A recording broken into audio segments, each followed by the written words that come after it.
Hello, everybody. Thank you for joining us today. This is Kristen Ruber. I'm a member of our marketing team. We do have a full house today, so we're going to let a few people trickle on while I take care of some housekeeping items. Please note that the webinar is being recorded and it will be available for on-demand viewing within a few days on the Resource Center of our website. We will be taking questions at the end of the presentation. Feel free to enter those in the question panel throughout the webinar. I will be moderating those at the end. If you do have additional questions after the webinar is complete, please copy the request a consultation link that I am going to put into the chat window here momentarily, and you can send your inquiries there. A member of our energy team will respond in a timely manner. With that, let me introduce one of our panelists, Eliza Stern. Ms. Stern is the Executive Vice President of Sales for EMG's Transactional Real Estate Division. She oversees key client relationships and projects. Ms. Stern has been with EMG since 2001, beginning her real estate career as an environmental attorney. Eliza? Good afternoon, everyone, and thank you for joining EMG's first webinar in 2019. Today, we're going to talk about energy, and we're going to focus on Freddie and Fannie's new guidelines. Those guidelines were released to the public on November 8th, but they became effective on January 1st. So what we'll learn today is that these guidelines are much more stringent than they were before. So it'll be important to take notes when we're talking about the guidelines, and EMG would be happy to answer any questions at the end of the presentation or offline at any time. So let me introduce Kostub. He has been with EMG for almost 10 years managing our energy programs. He is a mechanical engineer and also a certified energy manager. He works with clients of all types, but he specializes in multifamily energy and sustainability. So Kostub's going to walk us through the program today. If you can put up the agenda, Kostub. So we'll start by talking about EMG's energy sustainability services, and then we'll dig a little deeper into the green programs, both Fannie and Freddie, what the new key requirements are, and how we can find the water and energy saving measures that are required. Solar photovoltaic is one of those that Kostub will talk about. It may be more important given the new requirements. And at the end, we will wrap up with the EMG difference, what we can do to really help you meet these requirements and get your loans approved by Freddie and Fannie. That's the program for today, and I will turn it over to Kostub to dig right in. Good afternoon, everyone. Thank you, Eliza. This is Kostub Chabukswar. Kristen, this is a good time to start the process? Yes. Okay, perfect. So, as Eliza mentioned, I have been with EMG for the last 10 years, and we do a lot of energy sustainability services. We provide a lot of energy sustainability services to our clients, and EMG has been providing these kind of services for last 12 years in general. We have, as of now, we have completed over 4,500 energy audits for residential clients. We have provided benchmarking services to over 1,000 properties through Portfolio Manager, Energy Star Portfolio Manager, and this excludes the HUD benchmarking that we have done for the low-income housing and public housing clients of ours. So as part of the energy sustainability services that are provided by EMG, we not only do the ASHRAE level 1, 2, and 3 energy audits, we provide the energy benchmarking. We do greenhouse gas emissions benchmarking for scope 1, 2, and 3. We provide retro-commissioning services. We do waste management and recycling, as well as continued assurance and verification as required by various clients of ours. So let's understand what exactly is the energy sustainability and technical assessment that is provided by EMG. It comprises of 5 fundamental things that we look at, which consist of HVAC, lighting, plumbing, envelope, as well as renewable energy. And after the analysis of all these 5 pillars, what we put together is something what we call as the energy and water demand reduction implementation plan. The goal over here is to ensure that the client who receives our report, which may be a borrower, owner, lender, whoever it may be, they can use the report in a comprehensive manner so as to make sure that things are being implemented at the property that will result in a net savings both for energy as well as water, as feasible by the as seen feasible by our clients. So under the HVAC, we not only look at the boilers, chillers, and the condenser systems, but we look at everything, including the air movement systems, air handling units. We look at lighting systems such as linear fluorescent. We look into ways how we can upgrade or to retrofit or a complete replacement of the existing lighting system to LED. When we look at the plumbing systems, we put special emphasis on understanding what kind of sewer system is in the building so as to understand if the low flow toilets would cause a clogging of the sewer lines later on.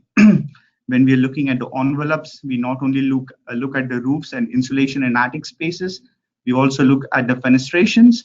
We look at air infiltration through penetrations through the exterior wall, through the attic floor, and other ways of infiltration in the envelope, as well as the insulation levels in exterior walls.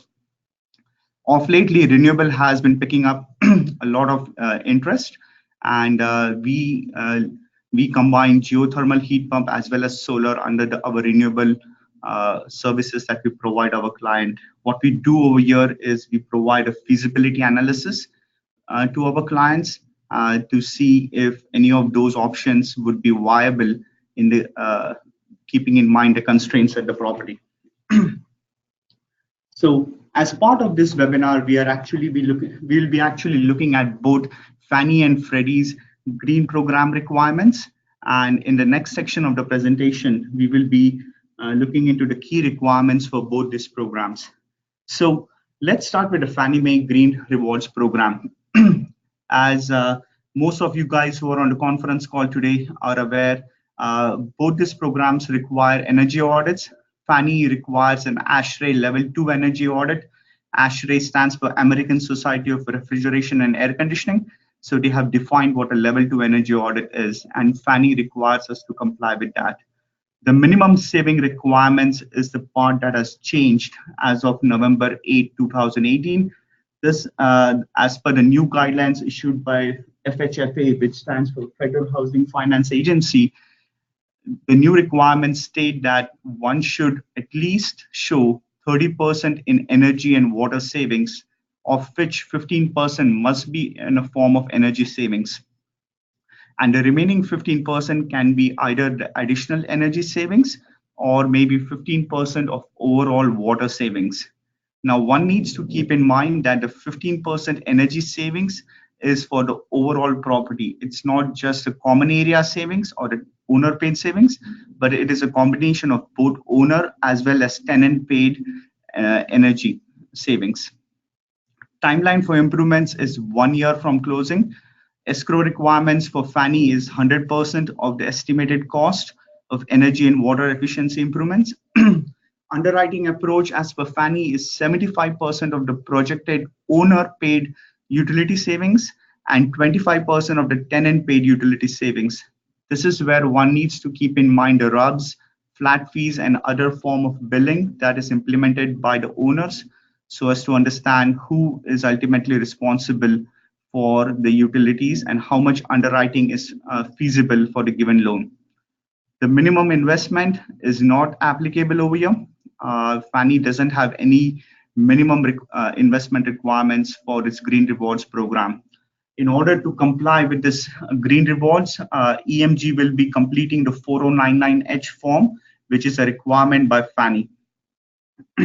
Now let's take a look at Freddie Green Rewards as well. So Freddie has come up with its own Freddie Mac Green assessments. It broadly classifies it into two groups, Green Up and Green Up Plus. So Let's take a look at it. Though on paper, Freddie says that Green Up requires a ASHRAE level 1 and a Green Up Plus requires a ASHRAE level 2, based on our experience, we can say that more or less both the requirements are for ASHRAE level 2. The level of detail expected through the form 1106, which is mandatory for Freddie Mac, the requirements are at par with ASHRAE level 2. So we let our borrowers and clients know that irrespective of whichever option they choose, the preferred method of auditing will be an ASHRAE level 2 audit. Minimum saving qualification is the same as it applies for Fannie, as the rules have been set forth by Federal Housing Finance Agency. One requires to show 30% in energy and water savings, 15% of which should be in a form of energy savings across the property, both owner paid as well as tenant paid savings. Timeline for improvements, 2 years from closing. Freddie is slightly more lenient as compared to Fannie, but at the same time, Freddie also will ask you to keep 125% of the estimated cost of energy and water improvements as an escrow amount. This as compared to Fannie, which is only 100%. Underwriting approach, Freddie only underwrites owner paid energy and water savings as shown through the green assessment. For Green Up, it will allow the lender to underwrite 50% of the owner paid water and energy savings, whereas for Green Up Plus, it will allow 75% of the projected owner paid energy and water savings. This as compared to the Fannie program, which allows 75% for owner paid and 25% for tenant paid. So this is a big difference between those two programs. Freddie used to have a minimum threshold of $180 per unit, but it got rid of it back in 2018. So going forward, there is no longer a minimum investment for Freddie Mac green assessments. The forms required are Form 1106 for Freddie Mac. So having laid out the differences between Fannie and Freddie, let's take a deeper dive over here to understand what are the key requirements for both these programs. So on the left-hand side, we are seeing the Freddie Mac requirements, and on the right-hand side, we are looking at the Fannie Mae requirements. Both of them require 100% of the owner-paid energy and water data from all the meters and accounts at the property. We recommend our borrowers to provide us 13 continuous months of utility bills so as to complete the benchmarking in a proper format. Freddie and Fannie both allow us to do modeling of the tenant space utility data. Now, there is a caveat to it. In case of Freddie, if the 15% of the energy savings is achieved by the combination of tenant and owner consumption, even irrespective of we achieving that 15% through tenant and owner, one is allowed to go ahead without getting the tenant utility bill. So we can go ahead and model it irrespective of we using tenants consumption for achieving the 15% or not. As for Fannie is concerned, if we are going to be using the 15, if we are going to be claiming the energy savings through tenant paid utilities, we actually need the 10% of tenant utility bills to come up with extrapolated consumption for all the tenant spaces. So let me again repeat this. If we are going to be using the tenant paid utility savings to meet the 15% requirement for Fannie, we would actually need the tenant utility bills to come up with the model, to come up for the extrapolation model for the Fannie's overall building consumption, whereas Freddie allows us to model the tenant spaces. For utility benchmarking, Freddie's latest latest guidelines say that the benchmarking has to be done over the period of the loan, which can be anywhere between 5 to 10 years. And Freddie requires the borrower to work with an external consultant to come up with the benchmarking process. EMG can provide this assistance to our clients. For Fannie, we are actually working with EMG Bright Power Consortium, which has been hired by Fannie to provide year-over-year benchmarking as well as verification of the green improvements that have been completed at the property. Now let's look at the access requirements. Fannie has a requirement of 10% of units. Freddie doesn't lay down any such requirements. Nevertheless, EMG prefers to do the same amount of access for Freddie as well as Fannie, so as to have a better understanding of what the property looks like, what are the different kinds of systems that are being installed in the property, and to provide a clear understanding of how and where the energy savings can be achieved from at the property. The properties that are typically applicable for this process for both Fannie and Freddie consist of senior housing, multifamily, as well as scattered. Fannie allows manufactured home communities to take part in this process. There is a caveat where it requires them to go for solar in order to qualify for this process. As part of this process, Freddie provides a reimbursement of up to $3,500, irrespective of the loan going green or not, as long as the borrower closes the loan with Freddie Mac. Whereas with Fannie, they will only be reimbursed 100% of the audit fees, provided the loan is closed as a Fannie Mae Green Rewards loan. So this is a difference between both the services. Freddie allows the report to have a shelf life of 12 months, whereas the Fannie has a shelf life of 6 months for the reports.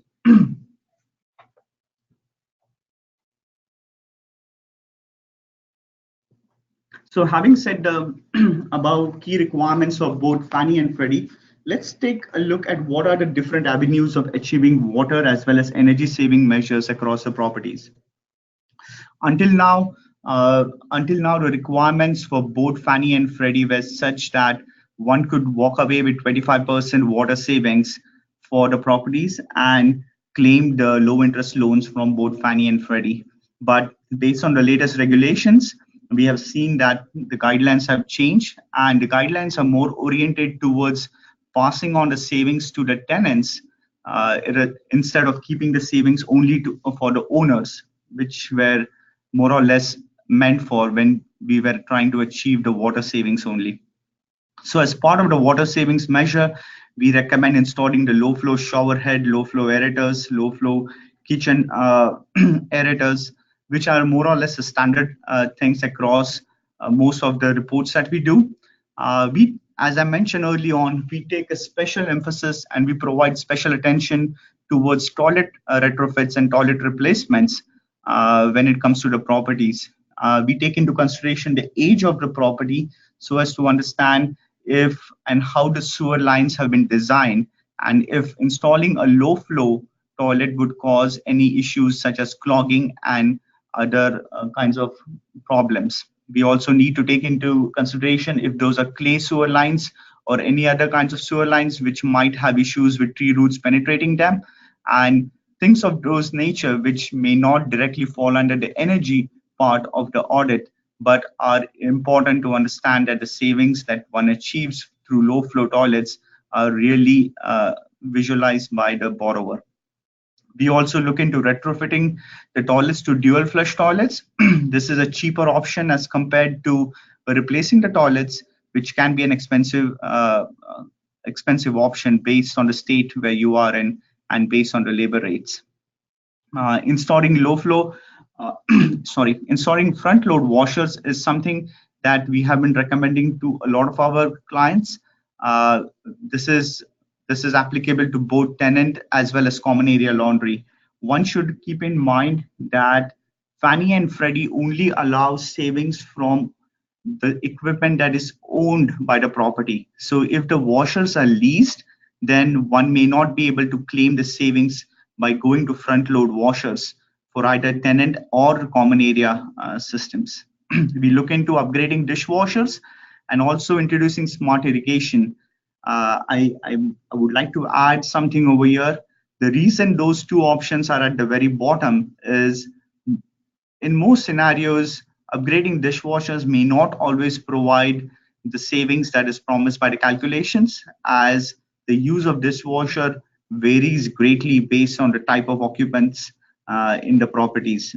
At the same time, introducing smart irrigation, we have implemented this measure or recommended this measure only in instances where the borrower has come back to us and said, hey, we have got a quote from a contractor who has suggested this is how much it's going to cost you, and this is the new kind of vegetation that you may have to plant so as to achieve the savings. It's easy for us to put a number out there, but it is very difficult to predict the savings from irrigation. So introducing smart irrigation to your lawn may not always be a textbook exercise. Having said that, let's take a look at the energy saving measures, starting with the common areas, and then we will move into tenant spaces. One of the biggest savings that we can achieve in common areas is through upgrading lighting to LED lights. This can be done by upgrading exterior lights to LED, as well as common area lights such as hallways, stairwells, community buildings, swimming pools, and other locations. We also recommend upgrading HVAC systems. As most of you guys who are on the call today are aware that R22 refrigerant is being phased out by 2020, which means that you will not be able to buy that refrigerant in open market going forward. Replacing systems from R22 to R410A provides an advantage in two ways. A, it allows you to put in new systems, and B, you can upgrade your systems to higher efficiency systems. One needs to keep in mind that when you do this upgrade, it's not only the condensers that get replaced, but also the refrigerant lines, as well as the fan coil units that need to be replaced when you're replacing from R22 to R410A system. So this is a major upgrade. It's always recommended to take advantage of low interest loans when implementing this measure, and quite often this measure falls under capital improvement as the scale and the cost required to upgrading this system. We also evaluate the possibility of installing high efficiency condensing style furnaces if there's gas in the property. These are the furnaces which provide up to 90 or higher % efficiencies and have been successfully adopted across the market. We recommend installing building management systems or controls for central HVAC systems. Now this is applicable for high rises and buildings with central systems. If there are heat pumps for community spaces and other spaces, we evaluate if there's a possibility of installing high efficiency heat pump systems, which of course operate on R410A refrigerant. We also look into installing high efficiency domestic water heaters. The latest water heaters, such as the ones from Lock-in-War and other companies, allow a setback control on it, wherein the water heaters will go in a setback mode during the night time, while during the daytime they will be generating water at 160 to 180 Fahrenheit as per the building requirements. We also, when our assessors are in the field, they are looking into items such as insulating hot water pipes in both, not only in the boiler rooms, but also in the tenant spaces, so as to ensure that there is a minimum of R3 to R6 insulation on these pipes, depending on the zone in the country. As I mentioned early on, we look into upgrading washers to front load washers. We also are looking into air handling units and seeing if we can replace the motors to higher efficiency motors, because these are the motors that run more or less non-stop when it comes to high-rise buildings or central systems. Attic insulation is something that is often overlooked when we are looking into buildings. Quite often attic insulation is only upgraded when the building undergoes a roof replacement. So keeping in mind that the average age of an architecture shingle roof is 30 years, it is important to know that when was the last time the insulation was upgraded and if it's up to the code. So the next major item over here is trying to achieve energy savings in tenant spaces. Most of the things that we look at common area are similar to what we would be looking into tenant spaces. This would include upgrading hardwired lights in apartments to LED. There's an emphasis on hardwired lights because these are the lights that are provided by the property owners. We typically tend to ignore the lights that are provided by the tenants as they can be supplemented for more inefficient lights by the tenants themselves. We look into upgrading the air conditioning systems from R22 to R410A as mentioned earlier. We look into upgrading the furnaces to higher efficiency furnaces, as well as we are also recommending Nest thermostats. As most of you are also getting a feed from Fannie, they have been pretty upbeat on the Nest thermostats.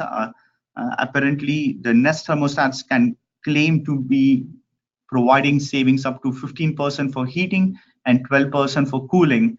This is as per the Nest website. And Fannie allows us to claim those savings when we are recommending them in the properties.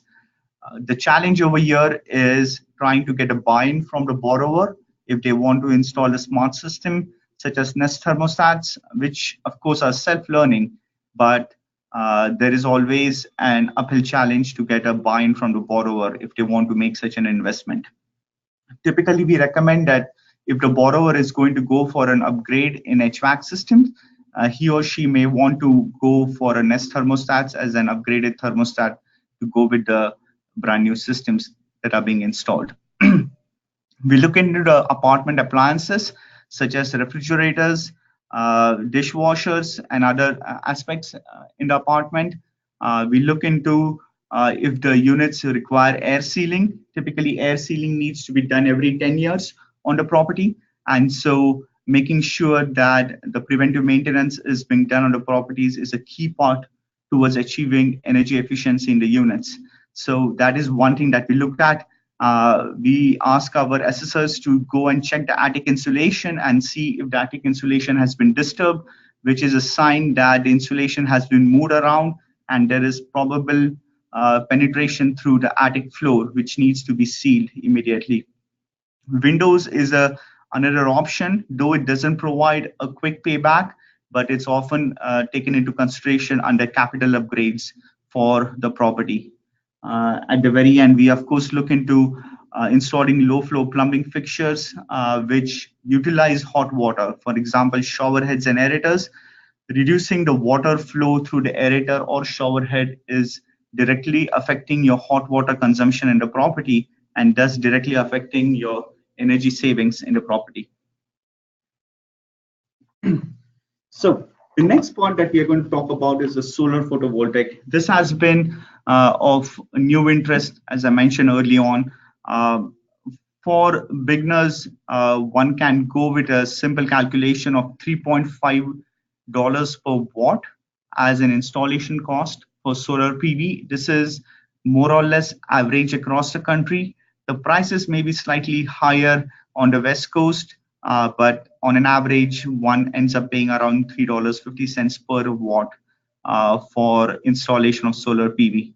The feasibility analysis is being done using PV watts calculator, which is standard across the industry. EMG has been doing this for over 10 years now, and we have done several feasibility studies, not only for residential, but as well as commercial clients, which have also been implemented by some of them.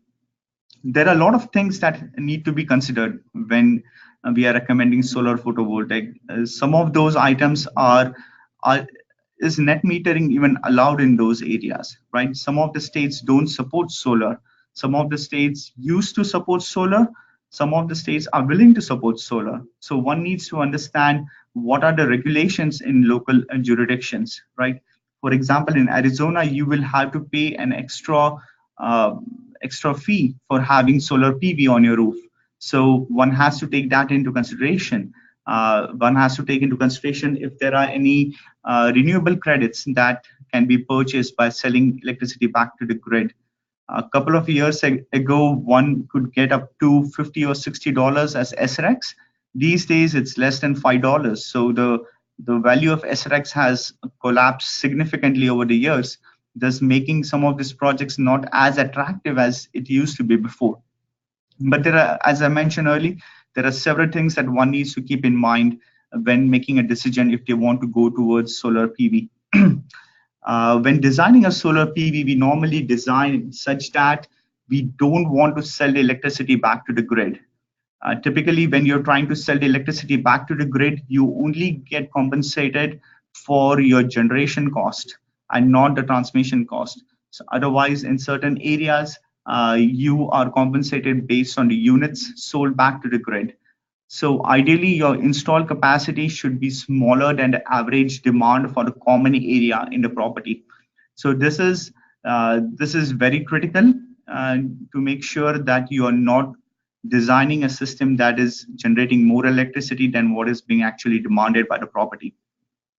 We also look at the roof age.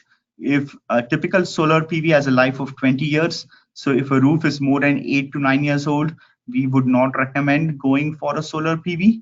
And we are looking into if there are any obstructions on the roof, if there are tree shading, or also if the orientation is appropriate for installing solar PV, such as is it oriented towards south or southwest directions, right?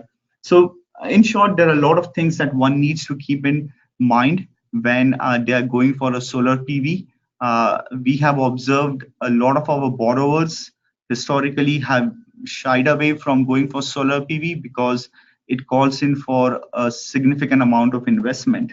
But with the new regulations being put in place, things may change going forward, and the very need of achieving a minimum of 15% energy savings may drive up demand for solar photovoltaic.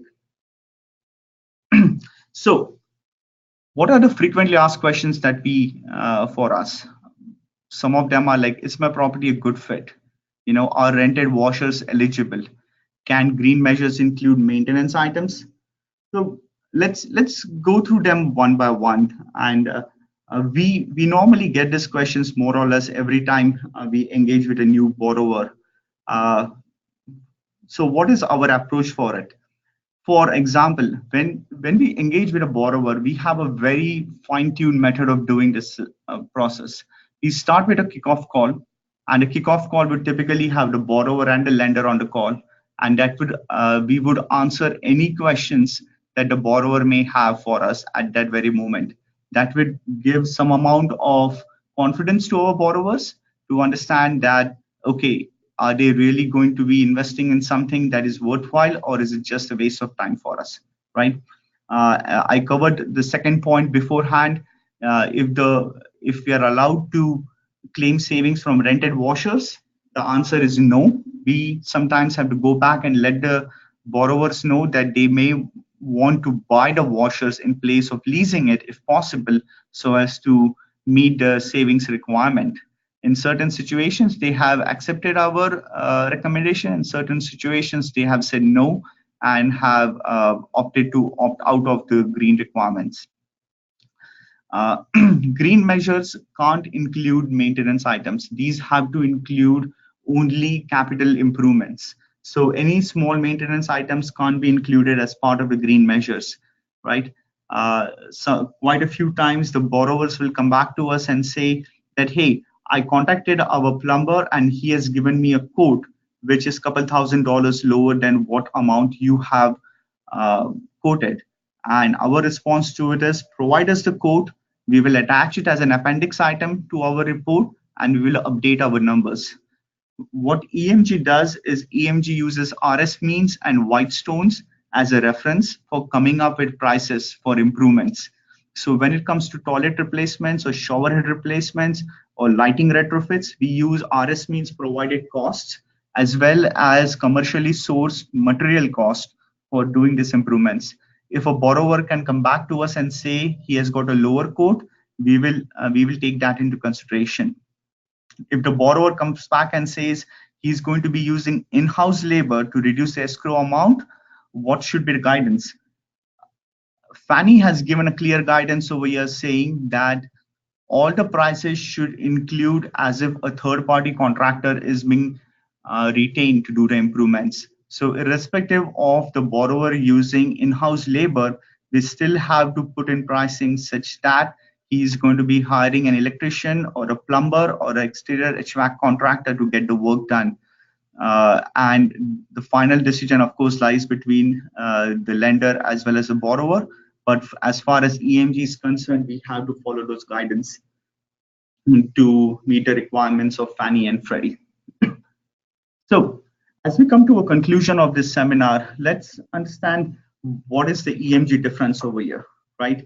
I mentioned to you early on that EMG has a very unique way of approaching these projects. We have come up with something what we call as the EMG's welcome packet. This is given to each and every borrower as they sign on to us. And the welcome pack consists of the process flow of what exactly this process is. We have created sample letters that can be issued to the property managers, which will detail what exact things are going to be happening at the property. We have an audit checklist, which is meant for the property managers so that they are ready for us when we are at the property. We also have a sample letter of authorization that we have put in the welcome pack for the borrowers that they can give to the tenants so as to get their signatures to release. So that they can get a release for the letter of authorization to get the utility bills from the tenants. And at the end, we also provide the pre-survey questionnaire for the property managers. The goal of this welcome pack is to make the borrower comfortable. Quite often, the folks on this call would know that the borrowers are slightly overwhelmed by the paperwork, the fact that we are asking for 13 months of utility bills. They have to get this information from the seller. They don't know how many utility bills, or how many utility meters are at the property. So sometimes it becomes an overwhelming task. So EMG has put together this process so as to make sure that the borrower knows that he's in good hands, he or she is in good hands. And once they sign on with us, we are able to track the whole project from our head office over here. We are able to understand how many utility meters are there. We will provide the benchmarking. We will put together the utility bills and all those things.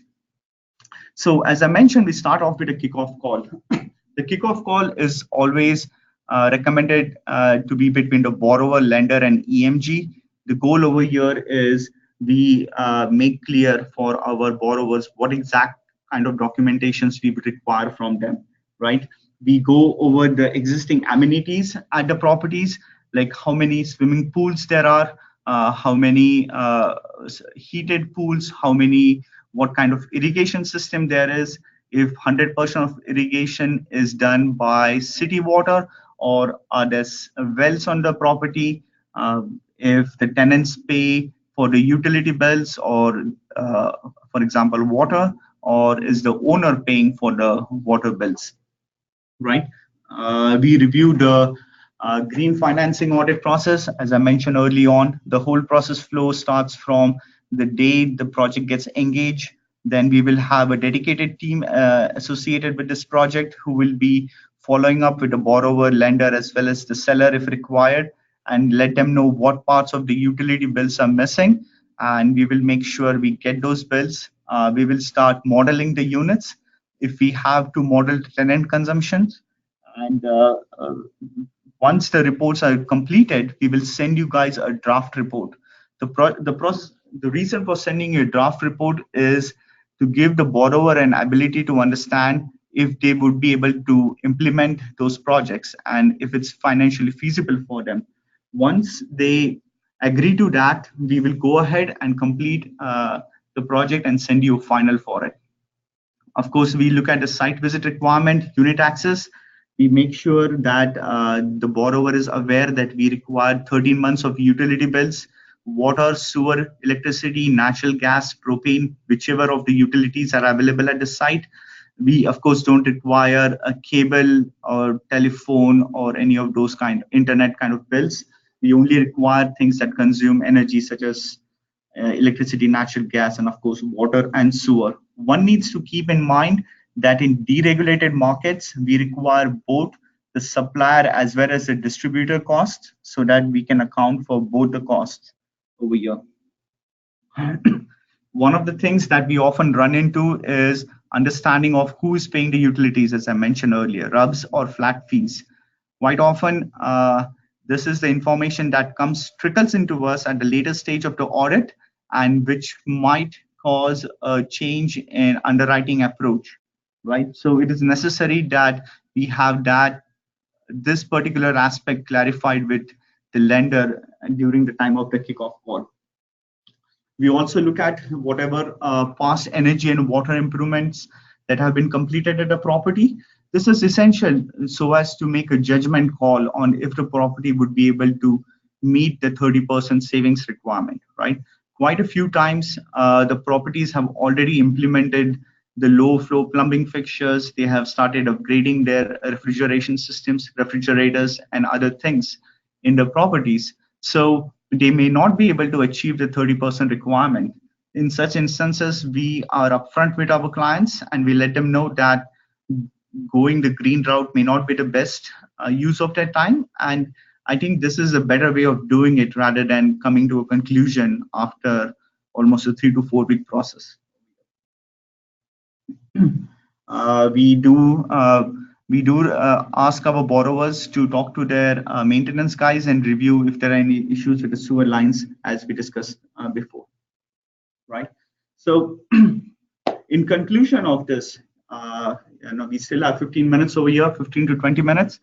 But in conclusion of this presentation, I would like to recap on a couple of things that set EMG apart from the others. We have over 12 years of experience doing energy sustainability audits as well as services for our clients. And we not only do this for residential, we do it for commercial residential, we do for industrial clients, we do for warehouses, utility companies, as well as a number of other office spaces. We have a well-developed process, an articulated process, which starts with a kickoff call and it ends with a draft to final stage where the client has an option of making the decision of when what measures to be chosen to be implemented. We have a dedicated and experienced team to handle utility bills and have over 100 dedicated assessors in the field who can capture the energy information for us from the buildings. This allows us to have a flexibility and also handle short turnaround projects. And thus, we have been working with Fannie for over 30 years doing this, right? And this is what sets us apart. And this is what makes us more comfortable saying over here that we can handle short turnarounds and we can try to help you out with your sustainability requirements at your properties. Having said this, we will open the floor for questions. Great. Thanks, Kaustubh. Eliza, did you have anything that you wanted to add based on Kaustubh's information? I'm excited to actually hear some questions because I know we got some questions from the audience during the presentation. And I'd like to just remind folks that if you don't have questions now, or if you're not comfortable asking them, please feel free to catch up with Kaustubh or myself at a later time, and we'd be happy to help you with questions or specific projects. Great, thank you, Eliza. And you guys can look in the chat window and you can send questions through that link, that request a consultation link at any time. So our first question today is from Jessica. She asked, what needs to happen to do the annual benchmarking required by Freddie? What is involved? So Jessica, it's a good question. Freddie has actually changed the guidelines and now it requires benchmarking only for the term life of the loan. This requires that the borrower hire a third-party consultant to complete this process. And in order to provide the benchmarking services, we need to tabulate the whole property's energy as well as water consumption data. So in a scenario where the tenants are paying for their energy bills, then we are required to sample a minimum of 10% of the tenant's consumption. And based on that, we can extrapolate it for the whole property and complete the benchmarking, taking into consideration both common area as well as the extrapolated tenants data. Great. And this has to be updated every year. Okay. Thumbs up from Jessica. Next question is from Jim. Jim asks, what are the places where older buildings will have the most success getting the 15% non-water energy savings? So older buildings, as I mentioned during the kickoff call, we will typically ask our clients what kind of improvements they have done at the properties. Quite often with older buildings, it is the attic insulation that is a big saver over here, right? The architecture shingle, in case of a slope roof, has a life of 30 years. And quite often, until the roofs need to be replaced, no one really looks into the attic if attic insulation needs to be upgraded. And that is something where we can have significant amount of savings. At the same time, if you're looking into water savings over here, water savings can be achieved through shower head replacement or toilet replacement.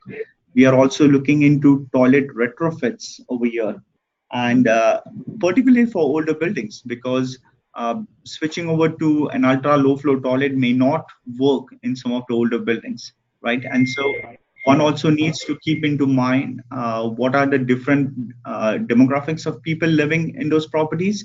If it's senior housing, we may not go for ultra low flow toilets for obvious reasons. And if it's a multifamily, we may have to make sure that if we are installing a dual flush toilet, there is enough education provided to the tenants of how the toilets work. Great.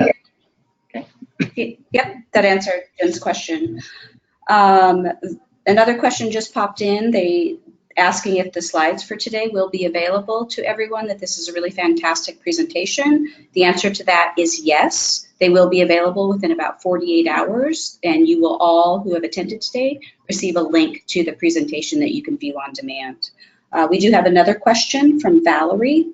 Valerie asks, will you help me identify if my property is a good candidate for green financing and energy savings? Valerie, the answer to your question is yes. We typically do that at the kickoff call. We understand that the process is quite burdensome for some of the borrowers, just to get all the utility bills, make sure we have the tenant data in case we have to ensure that we need to tap into the tenant savings to meet the 15% requirement. So it's a burdensome process, and we do understand going forward it's going to get slightly more complicated, right? So we want to make sure our borrowers are comfortable at the point of signing on with us, that there is at least a slight hope where they can meet that requirement due to the increased regulations over here. So yes, we will help you identify, and we will let you know upfront if your property is not a good candidate. There's no point wasting your time on this project, going through all this process and realizing it at a later stage that we can't find savings at your property. Excellent. Another question just popped in from Dennis. Dennis asks, what's the protocol if a borrower installs incorrect GPM, GPF fixtures, but they are still considered low flow? Great. So Dennis, we are actually working with Fannie right now through the EMG Bright Power Consortium, and we have been mandated to go out and verify almost 2,000 properties across the country to ensure that the borrowers have installed the right flow rate systems over there, right? So as per the mandate given to us by Fannie, we are sending our auditors out to make sure that they have installed the right flow rate, which means, for example, let's say that the borrower said, I'm going to be installing 1.5 GPM shower head, and they ended up installing 1.75 GPM shower head. That means A, they have not complied with it, right? So we have to report to Fannie that the borrowers have not complied with it. If in a scenario where we are walking the site and the maintenance guy says, oh, it seems like this is a 2.0 GPM, we were supposed to install 1.5. And if he changes the shower head in front of us to 1.5, it's still considered as a fail, because Fannie has asked the borrowers to comply with the things that they sign off on the form within 12 months of closing of the loan. So they have to be pretty good on what they have promised Fannie. So if they have promised 1.5 GPM shower heads, which I know are way too low sometimes, they have to install 1.5 GPM shower heads. Great. Yep. Thank you, Dennis. Did that answer your question? It looks like it. Another question from Ray. Ray says, getting utility bills is really difficult and can be a major hurdle. How do you handle that? Ray, this is a challenge. It's across the board. Getting utility bills, especially with the privacy regulations, is an uphill task. So that's the advantage of us being in this industry for last 12 years, where we have tried and compiled some of the contacts and email addresses whom we can share with you for local utility companies. And hopefully those, we do understand people move in, move out of offices, but in most cases, those are up to date for us. And once we know where your property is located, once we know who your utility company is, we can provide you who the contact person for the local utility company is, and you can reach out to them and see if they can provide you aggregate billing for your property, or if they can help you with the utility release form that you may have to pass on to your tenants. And Ray, one thing you might want to keep in mind is you want to approach tenants who have been at the property for a minimum of 12 to 13 months, right? Ideally, we want to have the tenant bills that match with the common area bills for the same time period. So it's critical to figure out the tenants which qualify for those kind of utility bills. Great. I don't see any more questions popping up. Thank you, Kaustubh. Eliza? Thank you, everyone, for joining. I just wanted to add to Kaustubh's last response that EMG also has a staff of people that spend all of their working hours chasing utility bills. That has really significantly helped us in maneuvering through that difficult task. And we're going to wrap it up here. We're just about at an hour. I hope everyone enjoyed. I thank you very much for joining. We had a big turnout. There will be more and more discussion about this as projects go through the process and are approved or not approved by Fannie and Freddie.